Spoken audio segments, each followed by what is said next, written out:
नमस्कार, शीतल्स किचनमध्ये स्वागत आहे। आज आपण कराड स्पेशल अख्खा मसुराची रेसिपी बघणार आहोत। अगदी झटपट तयार होते आणि खायला तर अप्रतिम लागते। अगदी सोप्या पद्धतीने आणि झटपट होणारी रेसिपी आज मी तुमच्यासोबत शेअर करणार आहे। तर त्याआधी चॅनलवर नवीन असाल तर चॅनलला सबस्क्राईब करा, लाईक करा आणि कमेंट्स करा। आपल्याला अख्खा मसुराची भाजी करायची असल्याने आपल्याला 1 वाटी अख्खा मसूर हा धुवून पाण्यात भिजत ठेवायचा आहे। त्यानंतर या ठिकाणी मी ओलं खोबरं, लसूण, आलं याची पेस्ट करून घेणार आहेत। तसेच टोमॅटोही मी मिक्सरला वाटून घेणार आहेत आणि 2 मोठे कांदे बारीक चिरून घेतले आहे।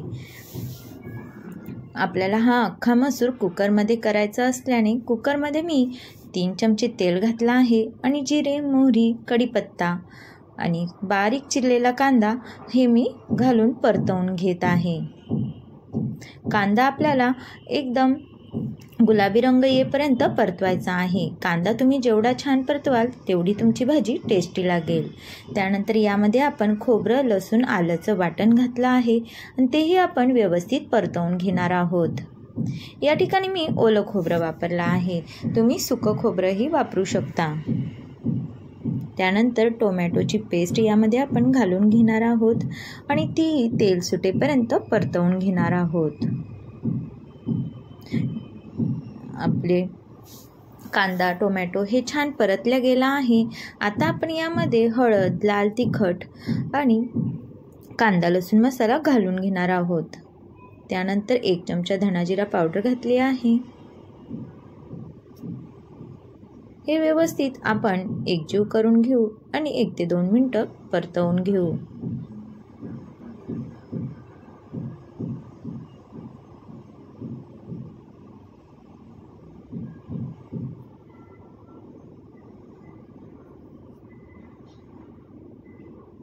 त्यानंतर आपण अख्खा मसूर हा यामध्ये घालून घेणार आहोत। अख्खा मसूर मी करायच्या आधी 10 मिनिटच आधी भिजत ठेवला होता। यामध्ये मी 1 चमचा मटण मसाला घालून घेत आहे। मटण मसाल्याने भाजीला टेस्ट खूप छान येते आणि अगदी नॉनव्हेजसारखी भाजी लागते।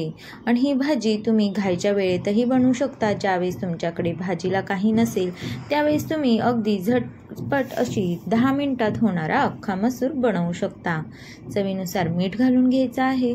मस्त 2 ते 3 मिनिटं हे मिश्रण तेलामध्ये अख्खा मसूर छान असा परतवून घ्यायचा आहे। मसाले तुम्ही जेवढे छान परतवाल तेवढी तुमची भाजी टेस्टी होते। त्यानंतर यामध्ये मी थोडीशी कोथिंबीर घातली आहे आणि यामध्ये मी गरम पाण्याचाच वापर करणार आहे। तुम्ही कोणताही पदार्थ करत असताना गरम पाण्याचाच वापर करा, त्यामुळे तुमच्या पदार्थाची चवही टिकून राहते। तुम्हाला अख्खा मसूर हा कितपत पातळ ठेवायचा त्यानुसार तुम्ही यामध्ये पाणी घालू शकता। त्यानंतर कुकरला आपण 2 ते 3 शिट्ट्या काढून घेणार आहोत। अगदी झटपट होतो। बघा तर आपला मसूर किती छान असा शिजला गेला आहे, पूर्णपणे मऊ शिजला आहे। या ठिकाणी तुम्हाला जास्त तुम्ही मसूर नाही भिजत घातला तरीही तुम्ही ही भाजी बनवू शकता। अगदी खायला टेस्टी लागते। तसेच अख्खा मसूर हा कराडचा स्पेशल असल्याने त्या स्टाईलच मी तुम्हाला दाखवलेला आहे आणि अगदी झटपट होते।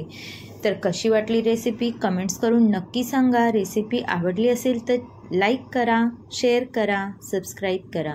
रेसिपी बघितल्याबद्दल